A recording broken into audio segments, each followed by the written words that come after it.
This is the most famous ancient Roman sculpture of all time. Okay, I guess that's subjective. You could make a case that this is the most famous. Or maybe this. Or this if you consider a column to be a sculpture. So you can have a different opinion, but you'd be wrong. Kind of like if you said Paul isn't the best Beatle, because everyone knows he is. But even though this is the most famous ancient Roman sculpture of all time, for hundreds of years, it was one giant mistake. All thanks to a weird contest, a couple of bullies, and an incredibly annoying pope who just wouldn't put the phone down.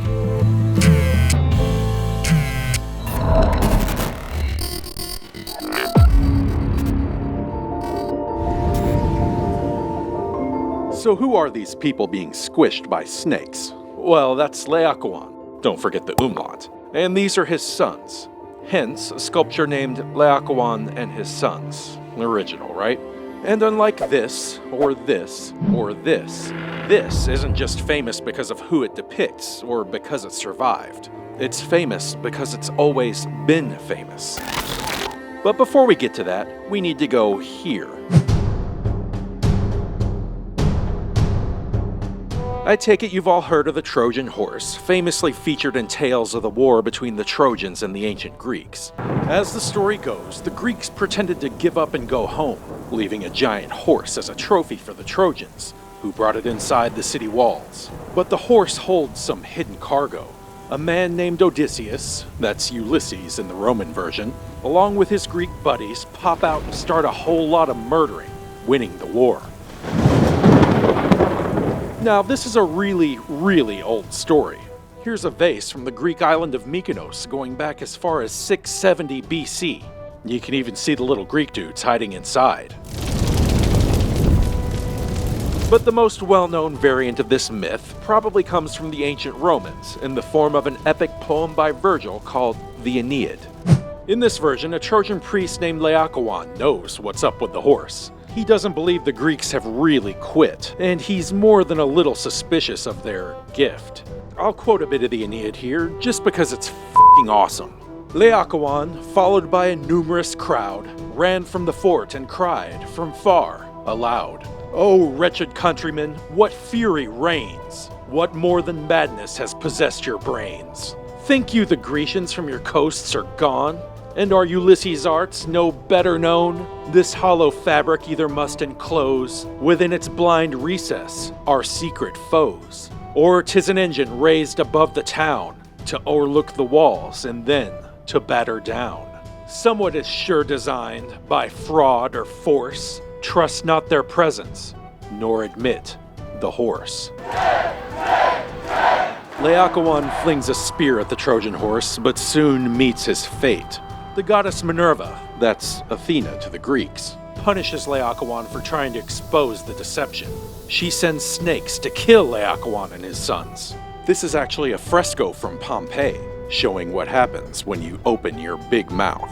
Although Laocoön is a bit of a tragic figure in this story, remembered for his attempt to save his people, he's also a cautionary character, a living illustration of the result when you cross a god.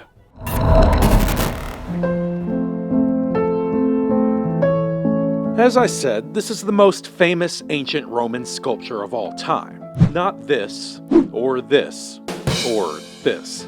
It was famous even in the time of ancient Rome, and its glory and notoriety was remembered over 1,400 years later. You see, it was written about by this guy, Pliny the Elder, one of ancient Rome's most famous writers, a man who died trying to rescue victims of Pompeii. And if you want to know why I made him look like this, you'll just have to go look at another one of my videos. Pliny made note of this statue.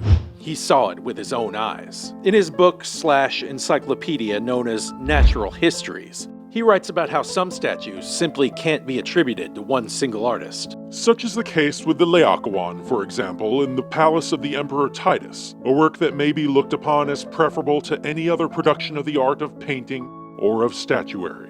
It is sculptured from a single block, both the main figure as well as the children, and the serpents with their marvelous folds. Now, the Emperor Titus is probably best known for sacking Jerusalem, but it seems he also owned a statue greatly admired by the ancient Romans, a statue which was lost to history. Make no mistake, people knew about it, but no one had actually seen it. That is, until one man made an unprecedented discovery.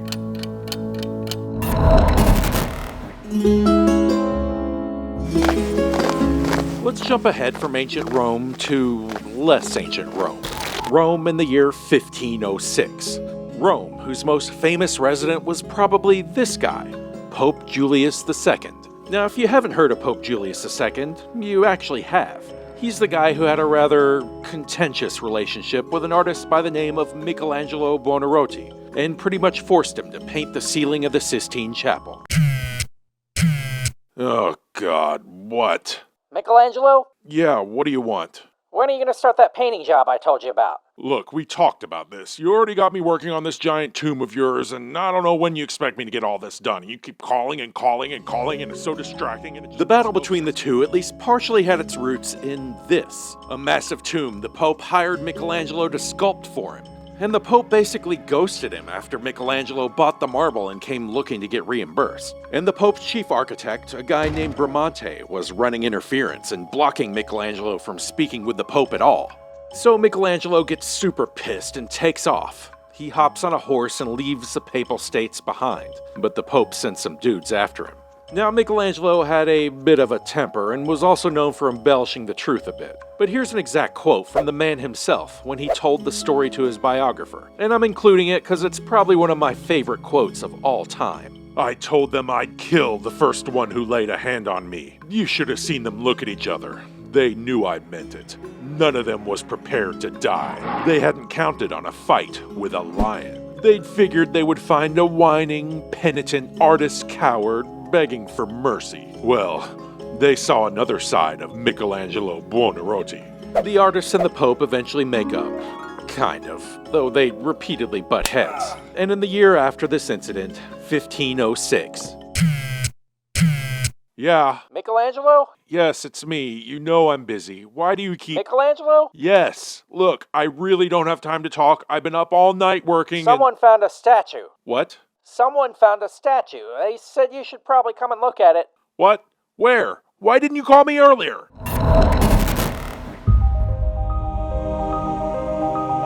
This discovery, the discovery, was made by a man named Felice de Fredis. No one seems to know what he looked like, so let's just go with this. Felice was in his vineyard in Rome, digging around for bedrock to place the foundation for a new house, when he finds nothing. Like, actual nothing. Empty space. Underground ruins containing one extremely valuable statue of a man with a bushy beard crying out in horror as he and his sons are crushed by snakes. Experts are called, including Michelangelo, a famed architect from Florence, and his 11-year-old son who wrote about that day decades later. I climbed down to where the statues were when immediately my father said, "That is the Laocoön, which Pliny mentions." Then they dug the hole wider so that they could pull the statue out. And so that long-lost masterpiece was found. Now, it wasn't carved out of one single block like Pliny said, but most every historian agrees that this is the statue. The Pope immediately bought it and placed it inside a courtyard in the Vatican. But as is the case with many ancient statues, the Laocoön was broken. Most notably, his right arm was missing. So there was a contest, run by Bramante, the Pope's chief architect, the guy Michelangelo feuded with. The goal? To create a new arm for the sculpture. The judge? Raphael, another guy Michelangelo feuded with. Now, Michelangelo said the arm should be bent backwards, as Laocoön would have been trying to grab at a snake behind his head. And after all, Michelangelo was an expert in human anatomy. What? Michelangelo? Yeah. So Raphael decided the arm would have been straight. Well, he's wrong. Okay, but he's really nice to me.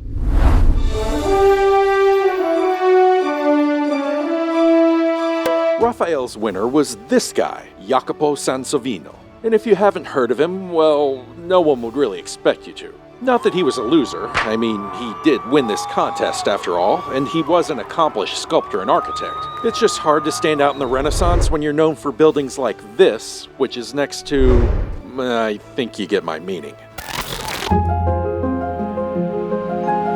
The story of the Laocoön gets a bit muddled from here, but copies were made showing an outstretched arm raised up heroically. And eventually, an even straighter arm is attached to the original. For centuries, this is how the statue was known as its copies spread around the world. Here's one in Naples, here's one in Amsterdam, here's one in Moscow, and here's one at the University of Illinois Urbana-Champaign. But in the early 1900s, an archaeologist by the name of Ludwig Pollock finds some pieces near where the Laocoön was originally discovered, including this. He thinks he knows where the pieces belong, and he takes them to the Vatican, where they're promptly tossed in a drawer.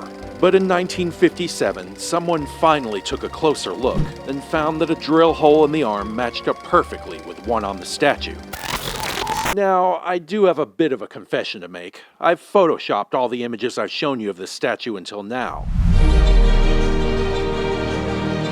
Because in the 1980s, the arm was finally restored to its proper place, posed just as Michelangelo said it would be. And so, around 6 million people visit the Laocoön every year. Why? Because Pope Julius II's purchase is considered to be the very beginning of a place you might have heard of. A place called the Vatican Museums. It sits near that ceiling composed by Michelangelo, down the hall from the rooms painted by Raphael, next to the basilica partially planned by Bramante. And regardless of who was right and who was wrong, there's one thing we can be sure of. Though it's likely a Roman copy of a Greek original, since the ancient Romans loved nothing more than cosplaying as Greeks, this statue, with its serpents and its serpentine poses, the very epitome of anguish, had a massive impact on art that followed its discovery. Even Michelangelo himself wasn't immune to its influences, which can be seen in many of his later sculptures.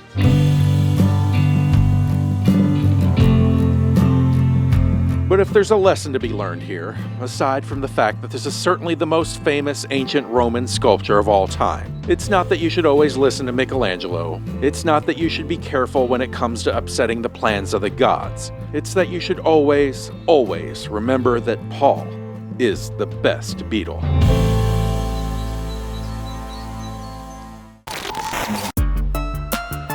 Hey, it's the Pope. Just wanted to remind you to show your support. Baby Jesus told me to tell you. Like and subscribe to support Baby Jesus.